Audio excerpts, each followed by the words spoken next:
we're back into European action for the next couple of weeks. Does the atmosphere around the place change when it moves from the league and you're off to France this weekend and so on? Yeah, probably slightly. The Premiership's a bit of a pressure cooker. It's obviously lots of tough games all back to back.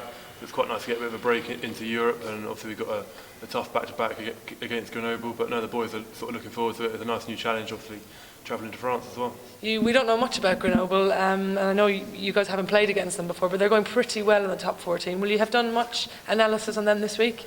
Yeah, I think we'll do a bit on their sort of scrums and lineouts and various things like that about what they're doing. But we saw they had a good result at the weekend against Toulouse, I think it was. So that's obviously they're going well in the league, and it'll be interesting to see sort of what team they put out and how they approach this weekend. Playing in France is always quite fun for the fans. What's it like as a player in the south of France? Very noisy and always a good atmosphere. Yeah, I've played a few games over there. We seem to play Bayonne all the time, so we go over there quite a bit, and the atmosphere's always pretty good there, and it's quite nice to play over there. But I hear it's not going to be normal south of France weather this weekend. I hear it's going to be pretty cold, so that's going to be slightly different. Win over London Irish obviously has given a bit of confidence to the team this week. There was real delight at that final whistle, even though it wasn't the perfect performance. How pleased are you to bounce back from that disappointing Bath game? Yeah, it was massive. We had some very frank words in the week about what went on against Bath, and we weren't happy, and it wasn't good enough. It wasn't acceptable.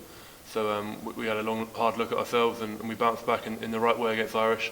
Like you said, it wasn't the best match. It wasn't too pretty, but we got a win. And in my time here at the club, perhaps they're the games we sometimes let slip. So it was very important to get the win, and obviously the reaction at the end was sort of a show of what it meant to us. And that defence on the try line for the last, it seemed 20 minutes, but about 5 minutes, incredible really. Yeah, I think we've kind of showed that a bit all year. The defence has been a big improvement all year. I think Brad's been very good in what he's brought to the team, and I think we've all sort of bought into that, and obviously to hold them out from getting the try at the end was very good for us. It's not halfway point of the season yet, but you've had a lot of rugby at a very high level already. How's your body feeling at the moment? Yeah, feeling good, feeling fresh.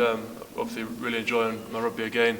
It's a tough autumn, some tough games in there, but very enjoyable. It's obviously good to be back here, and obviously to get the win at the weekend, and looking forward to this weekend. And that Courtney Lawes partnership seemed to go quite well. Two very young locks. So you think you can have a long future together in the second row? Yeah, I hope so. I really enjoyed it. I enjoy playing with Courtney. Obviously you see what he does to his game in terms of the big hits and the carrying, but what he's also brought is that sort of subtle side. He's calling the line up now and things like that, which is helping me out, and no, I'm really enjoying it. Lastly, this Christmas period is a natural question to ask a rugby player. Is it different for you than everyone else? Can you eat as much food as we all can? I know you're all going to be training Christmas week as well with that game on the 27th. Do you have to tone it down a little bit? Yeah, it's probably the one time of the year when you can feel sorry for a sportsman, really. The Christmas schedule is a bit hectic. Obviously, I think we're travelling to Newcastle on Boxing Day or the day after Boxing Day, so it's all a bit tight. But no, I'm sure I'll manage to get some turkey in. Brilliant. Thanks, Joe.